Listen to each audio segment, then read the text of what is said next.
Hello दोस्तों, स्वागत है आप सभी का हमारे YouTube channel depth study with Ashish में। दोस्तों, आज हम लोग कक्षा 11वीं का अध्याय नंबर 7 जिसका नाम है बदलते हुए सांस्कृतिक परंपराएं, उसको दोस्तों अच्छे से समझने वाले हैं।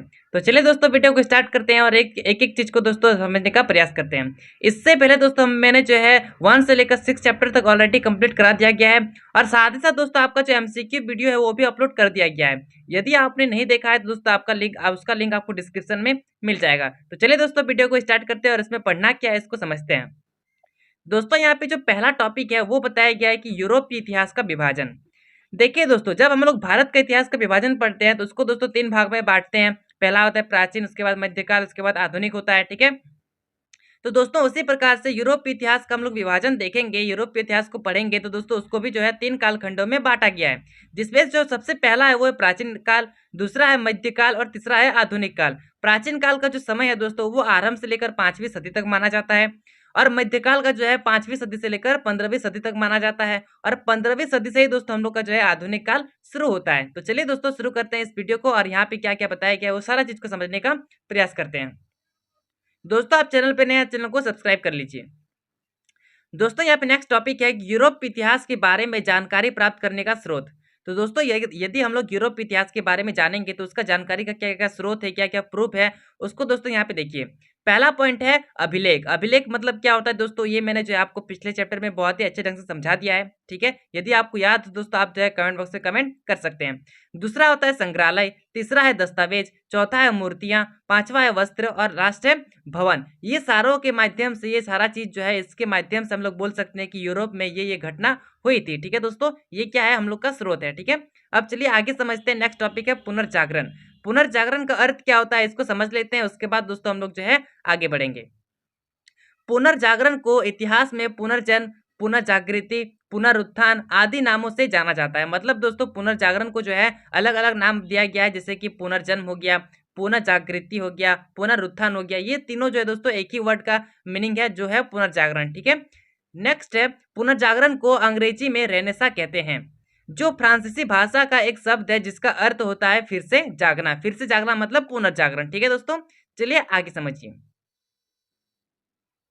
यह काल 14वीं सदी से 16वीं सदी के बीच में माना जाता है। ये तो दोस्तों पुनर्जागरण का जो काल है वो कब से कब तक माना जाता है ना, 14वीं से लेकर 16वीं सदी के बीच। ठीक है, आधुनिक युग का आरंभ पुनर्जागरण से ही होता है। मतलब दोस्तों मैंने आपको क्या बताया, पहला होता है प्राचीन काल। ठीक है, उसमें दोस्तों बताया गया था, उसके बाद जो है मध्यकाल आता है, उसके बाद आधुनिक काल आता है। ठीक है, तो आधुनिक काल का जो शुरुआती दौर है वो है पुनर्जागरण से ही दोस्तों ये जो है आधुनिक काल शुरू होता है। ठीक है, नेक्स्ट टॉपिक है पुनर्जागरण में यूरोप में पुनर्जागरण उदय होने के कारण। मतलब यूरोप में दोस्तों पुनर्जागरण किस किस कारणवश उदय होता है, फिर से दोस्तों पुनर्जागरण कैसे होता है। ठीक है, यहाँ पे यूरोप का बात किया गया है, ये आप याद रखिएगा। यूरोप में जो पुनर्जागरण उदय होने का कारण है उसमें से सबसे पहला कारण है धर्मयुद्ध, जो कि दोस्तों मैंने जो आपको पिछले चैप्टर में बताया था 3 धर्मयुद्ध के बारे में डिटेल से समझाया हूँ। ठीक है, आशा करता हूँ आपको याद होगा।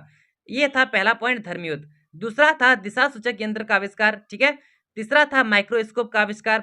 चौथा है सूर्य और पृथ्वी का सिद्धांत। जैसे कि आप सभी को पता होगा कि सूर्य जो है वो स्थिर होता है और सारे ग्रह जो है सूर्य की परिक्रमा करते हैं। ठीक है, नेक्स्ट है छापे खाने का आविष्कार। दोस्तों ये सूर्य का और पृथ्वी का सिद्धांत है वो किसके द्वारा दिया गया था ना, कॉपरनिकस के द्वारा दिया गया था। ठीक है दोस्तों, आप यहाँ पे कमेंट कीजिए, ये जो दूरबीन होता है, दूरबीन जिससे हम लोग एक स्थान पर रहकर दूसरी दूर की वस्तुओं को देखते हैं, वो दूरबीन जो है, ये दूरबीन का आविष्कार कब किया था, मतलब कब किया गया था और किसने किया था। ठीक है, इसका आंसर दोस्तों आप जो है कमेंट बॉक्स में कमेंट कीजिए। चलिए आगे समझते हैं।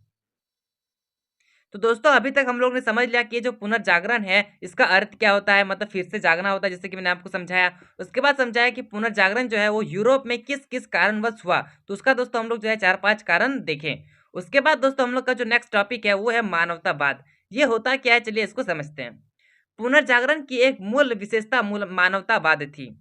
मानवतावाद का अर्थ मनुष्य में रुचि लेना तथा उसका आदर करना है। मतलब दोस्तों यदि कोई इंसान में जो है किसी भी प्रकार का रुचि होता है, किसी भी प्रकार का रिस्पेक्ट होता है दूसरों के प्रति, तो दोस्तों उसको क्या बोल सकते हैं हम लोग, मानवतावाद। ठीक है, मानवतावाद मनुष्य की समस्याओं का अध्ययन करता है, मानव जीवन के महत्व को स्वीकार करता है और उनके जीवन को जो है सुधारने का प्रयास करता है। तो दोस्तों इसी को बोलते हैं मानवतावाद। ठीक है,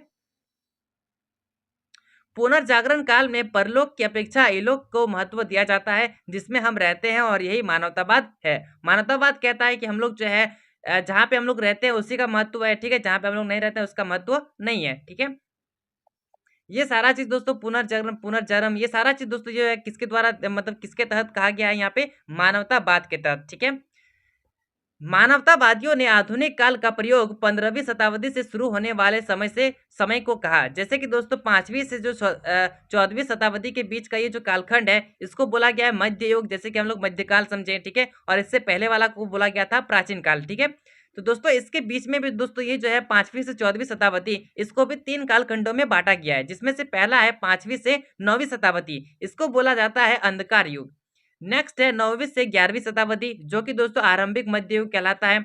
और अंतिम है 11 से 14वीं शताब्दी, जिसको दोस्तों हम लोग उत्तर मध्य युग कहते हैं। दोस्तों ये जो है मध्यकाल मध्य युग, इसको 3 भागों में बांटा गया, ये हम यहाँ पे आप हम लोग जो है देखें।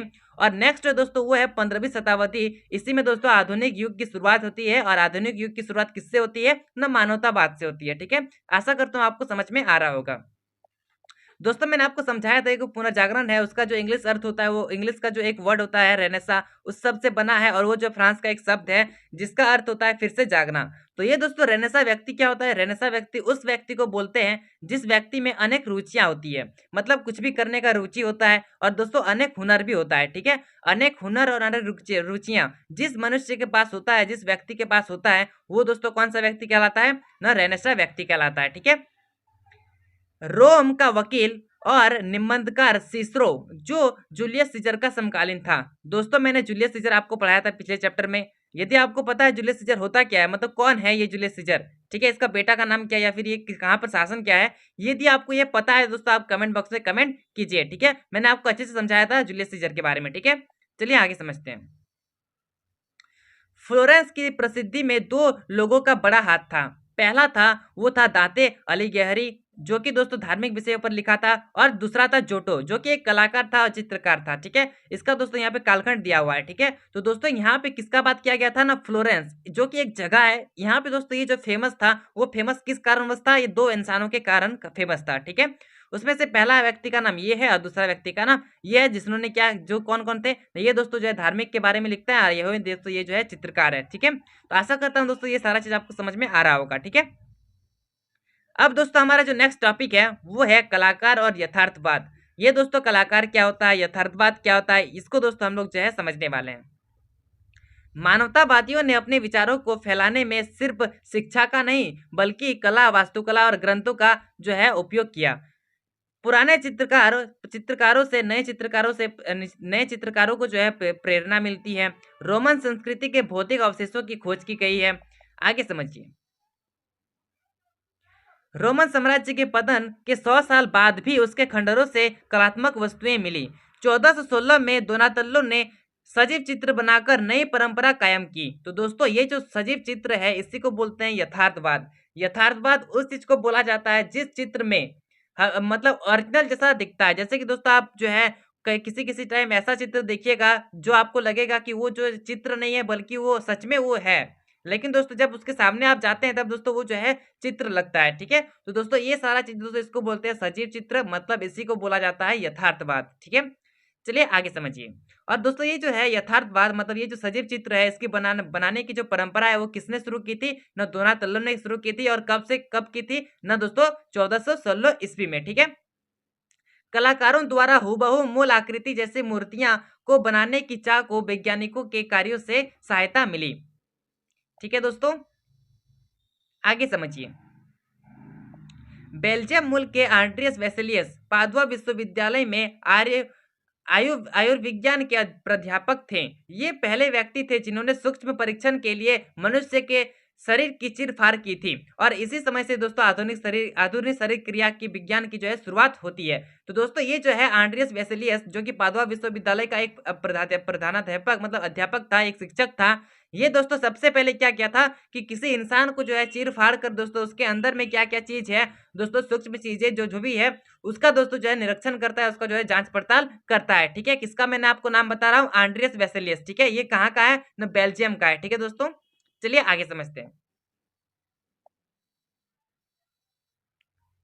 देखिए दोस्तों, अभी हम लोग समझे कि दोनातल्लो जो है वो क्या करता है, दोनातल्लो के द्वारा दोस्तों सजीव चित्र बनाने की परंपरा को शुरू करता है, ठीक है। मतलब ऐसा चित्र बनाता है जो लगता है कि एकदम वो रियल है, ठीक है। उसके बाद क्या होता है कि अब जो है इन्हें जो है रेखा गणित का भी ज्ञान हो जाता है। उसके बाद दोस्तों ये लोग जो है 3D चित्र बनाता है, ठीक है। अब 3D चित्र आप समझ पा रहे होंगे। अब पहले के मुकाबले चित्र को और सुंदर तथा रंगों को चटक बना दिया गया, ठीक है। अनेक चित्रों में वस्त्रों की डिजाइन तथा रंगों का संयोजन चीनी और फारसी चित्रकला का प्रभाव दिखता है, जो इन्हें जो है मंगलों से मिली थी। तो दोस्तों ये सारा चीज दोस्तों यहाँ पे आप ये एक ही चीज समझ पा रहे होंगे कि जो चित्रकला होता है, जो चित्रकार होता है, उन लोग का दोस्तों किस प्रकार से डेवलपमेंट होता है, वो सारा चीज यहाँ पे बताया गया है, ठीक है। आगे समझिए। इस तरह शरीर विज्ञान, रेखागणित, भौतिकी और सौंदर्य की उत्कृष्ट भावना ने इतावली कला को नया रूप दिया, जिसे बाद में यथार्थवाद कहा गया। तो दोस्तों साफ साफ मैंने आपको समझा दिया कि यथार्थवाद उसको बोलते हैं जिस चित्र में एकदम ओरिजिनल जैसा वो चीज दिखे। लेकिन दोस्तों जब उसको देखते हैं सामने जाके तो दोस्तों वो जो है एक चित्र होता है, ना कि रियल में कुछ होता है, ठीक है। अब दोस्तों आगे समझते हैं वास्तुकला। वास्तुकला का अर्थ होता है भवन निर्माण करने की कला। अभी दोस्तों हम लोग ने समझा यथार्थवाद, ठीक है, जिसमें चित्रकला के बारे में समझे हम लोग। अब समझेंगे दोस्तों हम लोग वास्तुकला, जिसमें दोस्तों भवन के निर्माण के बारे में समझने वाले हैं, ठीक है। 5वीं शताब्दी में रोम नगर भव्य रूप से पुनर्जीवित हो उठा। 1417 में पोप राजनीतिक दृष्टि से शक्तिशाली बन गया था। अब दोस्तों ये जो है पोप क्या होता है, ये सारा चीज मैंने आपको पिछले चैप्टर में बेसिक चीजें सारी चीजें मैंने आपको बता दिया है, ठीक है। चलिए आगे समझते हैं। पुरातत्वविदों ने रोम के अवशेषों का उत्खनन किया था। अब पुरातत्वविदों क्या होता है, ये सारा चीज दोस्तों हम लोग जो है पहले ही पढ़ चुके हैं। डिटेल से हर एक चीज समझनी है। बेसिक जो है हिस्ट्री का जो बेसिक बेसिक चीजें होती है वो सारा चीज हम लोग समझ गए हैं, ठीक है। तो दोस्तों वो सारा चीज आपको ध्यानपूर्वक अच्छे से समझ में आ रहा होगा यदि आप जो है हमारे वीडियो को लगातार देखते होंगे तो, ठीक है। वास्तुकला की नई शैली को प्रोत्साहन मिला, जो रोम साम्राज्य का ही शैली का पुनरुत्थान था, जिसे दोस्तों क्या कहा गया था ना, शास्त्रीय शैली कहा गया था, ठीक है। ये शास्त्रीय वही शैली है जो दोस्तों रोमन साम्राज्य में चलता था। दोस्तों रोमन साम्राज्य के बारे में मैंने आपको डिटेल समझाया, जो कि 3 महाद्वीपों में फैला हुआ है। दोस्तों अब यदि आपको तीनों महाद्वीपों का नाम याद है तो दोस्तों आप जो है कमेंट बॉक्स में कमेंट कीजिए। आगे समझिए। पोप ने धनी व्यापारियों ने और अभिजात वर्गों ने उन लोगों को अपने भवन निर्माण के लिए नियुक्त किया जो शास्त्रीय कला को परिचित थे। मतलब दोस्तों ये जो शास्त्रीय कला है जिसके द्वारा कोई भी भवन को बनाने का एक तरीका है, स्टाइल है, तो उसके द्वारा दोस्तों वो इंसान को चॉइस किया गया जो इंसान दोस्तों ये शास्त्रीय कला जानता था, और वही इंसानों के द्वारा यहाँ पे दोस्तों जो है भवन बनाने को बोला जा रहा था, ठीक है। किसके द्वारा ना, पोप के द्वारा, धनी व्यापारियों के द्वारा, अभिजात वर्गों के द्वारा। वो इन लोग जो है उसी व्यक्ति को बुलाते थे जो शास्त्रीय कला जानता है और इन लोग का घर जो है वो बनाता है, ठीक है। चित्रकारों और शिल्पकारों ने भवन को लेपचित्र, मूर्तियां और उभरे चित्रों से भी सुसज्जित किया। मतलब उसको और भी जो है दोस्तों डिजाइन किया और भी स्टाइलिश किया, ठीक है। इस काल में माइकल एंजेलो बुओनारोत्ती, जिसका कालखंड आप यहाँ पे देख पा रहे होंगे, सबसे श्रेष्ठ चित्रकार, मूर्तिकार और वास्तुकार थे। तो दोस्तों इसका नाम आप याद रख लीजिए, इसका नाम क्या है ना, माइकल एंजेलो बुओनारोत्ती, ठीक है, बुओनारोत्ती। तो दोस्तों ये जो है सबसे बड़ा चित्रकार था, सबसे जो है श्रेष्ठ मूर्तिकार था, सबसे श्रेष्ठ जो है वास्तुकार था, ठीक है। चित्रकार क्या होता है, जो पेंटिंग बनाता है, मूर्ति जो मूर्ति बनाता है, वास्तुकार जो भवन बनाता है, ठीक है। ये सारा चीज मैंने आपको समझा दिया है। जिन्होंने पोप के सिस्टीन चैपल के भीतरी छत पे लेपचित्र द पाइटा नामक प्रतिमा और सेंट पीटर के गिरजे में एक गुंबद का डिजाइन बनाया था। दोस्तों गुंबद क्या होता है, उस चित्र को बोलते हैं, जैसे कि ये घर है तो घर के ऊपर में दोस्तों इस तरह का एक डिजाइन रखा होता है जिसको गुंबद कहा जाता है, ठीक है। ये दोस्तों जो है पहले जो है बहुत ज्यादा फेमस थी, इस तरह का जो है घर सबको ही बनाते थे। तो दोस्तों ये जो है द पाइटा और गुंबद, ये दो दोस्तों किसके द्वारा बनाया जाता था, यहाँ पे दोस्तों कौन है ना, माइकल एंजेलो बुओनारोत्ती, ठीक है। इसके द्वारा दोस्तों ये जो चीजें बनाई गई थी, ठीक है, द पाइटा और गुंबद, ये सारा चीज आपको समझ में आ रहा होगा। फिलिप्पो ब्रूनेलेसी ने फ्लोरेंस के भव्य गुंबद को प्रतिरूप प्रस्तुत किया था। तो दोस्तों ये सारा चीज आपको समझ में आ रहा होगा। हर एक चीज आपको दोस्तों मैंने आपको डिटेल से समझा रहा हूँ, आपको बहुत ही अच्छे ढंग से समझ में आ रहा होगा। अब कलाकार की पहचान उसके नाम से होने लगी थी, ना कि उसके जो संघ है, उसका संघ है, जो श्रेणी है, उसका गिल्ड है, उसके नाम से। मतलब उसका अब से दोस्तों जो जितना भी चित्रकार है, जितना भी कलाकार है, वो सारा का दोस्तों जो है किसका, उसका फेमस किस नाम से हो रहा था, उसके नाम से, ना कि दोस्तों उसके संघ से, ठीक है। मतलब यदि कोई ग्रुप है, यदि कोई इंसान है जो काम कर रहा है उसी के नाम से उसको जानते हैं। जैसे कि मान लेते हैं कि कोई जो है बैलून बेच रहा है तो बैलून वाला बोलते हैं, लेकिन दोस्तों अब से जो है उसके नाम से जो है वो फेमस होने लगा था, ठीक है। अब चलिए आगे समझते हैं। आगे है दोस्तों हम लोग का नेक्स्ट टॉपिक, प्रथम मुद्रित पुस्तक। देखिए दोस्तों, ये जो है प्रथम मुद्रित पुस्तक, इसके माध्यम से मतलब यहाँ पे दोस्तों प्रिंटिंग का बात किया गया है। मतलब जो है दोस्तों जैसे कि हम लोग कोई भी जेरोक्स कराने जाते हैं, प्रिंट कराने जाते हैं, तो 1 का 2 कॉपी हो जाता है, 2 का 3 कॉपी कर सकते हैं हम लोग। तो उसी प्रकार से यहाँ पे मान लेते हैं कि सबसे पहले क्या था कि यहाँ पे एक ही पुस्तक हुआ करता था और इसी पुस्तक को दोस्तों हर एक लोग दोस्तों आकर पढ़ाई मतलब पढ़ते थे, ठीक है? मतलब मान लेते हैं आज 20 जन आ गए हैं, तो बीच में बैठकर दोस्तों हर एक जो है पढ़ने लगे, ठीक है? उसके बाद फिर से दूसरा दिन जो है दोस्तों अलग व्यक्ति आते हैं, उसको पढ़ते हैं, फिर अलग व्यक्ति आते हैं, उसको पढ़ते हैं। तो इस तरह से दोस्तों जो है एक ही पुस्तक को पढ़ने में बहुत ही ज़्यादा कठिनाई आती थी। क्यों? क्योंकि उस समय में जो दोस्तों ये जो है प्रिंटिंग का कोई भी आविष्कार नहीं किया गया था। मतलब उस समय में ज़ेरॉक्स करने का जो मशीन होता है, वो सारा चीज़ यहाँ पे उपलब्ध नहीं था। तब दोस्तों एक ही पुस्तक को हर एक इंसान जो है दूर-दूर से आते थे और पढ़ते थे, ठीक है? लेकिन दोस्तों जब से जो है यहाँ पे मुद्रण तकनीक आई, जब से दोस्तों यहाँ पे जो है छपाई करने का तकनीक आया, तो इसके बाद से क्या होने लगा कि जो सुविधाएँ हैं इन लोग को मिलने लगी। मतलब दूर-दूर से व्यक्तियों को आना पड़ता था। अब दोस्तों एक ही पुस्तक होती थी, तो उस पुस्तक का ज़ेरॉक्स करके हर एक क्षेत्र पर दोस्तों उसको जो है बेचा जाता था और उस वस्तु को दोस्तों लोग खरीद कर उसको पढ़ते थे, ठीक है? पहले यदि दूसरे देशों के लोग महान कलाकारों के द्वारा बनाई पेंटिंग, लेप चित्र, मूर्तियाँ, भवन देखना चाहते थे, तो उन्हें दोस्तों जो है इटली जाना पड़ता था, दूर-दूर इलाका जाना पड़ता था। लेकिन जब से प्रौद्योगिकी आई, जब से तकनीक आया, छपाई करने का तकनीक आया, तब से दोस्तों ये जो परेशानी है वो दूर हो गया, ठीक है? अब इटली में लिखा गया साहित्य विदेशों में भी उपलब्ध होने लगा था, ठीक है दोस्तों? क्यों? क्योंकि दोस्तों अब जो है छपाई करने का तकनीक जो है वो आ चुका था। 1415 में जोहानेस गुटेनबर्ग जो कि जर्मन मुल्क के हैं, इन्होंने दोस्तों छापे खाने बनाए और बाइबल की 150 प्रतियां जो है छापने में इतना समय भी नहीं लगता था। मतलब मान लीजिए कि बाइबल का एक प्रति लिखने में जितना समय लगता था, उतना भी समय दोस्तों ये जो है 150 कॉपी करने में नहीं लगता था, ठीक है? तो ये सारा चीज़ आपको यहाँ पे समझ में आ रहा होगा।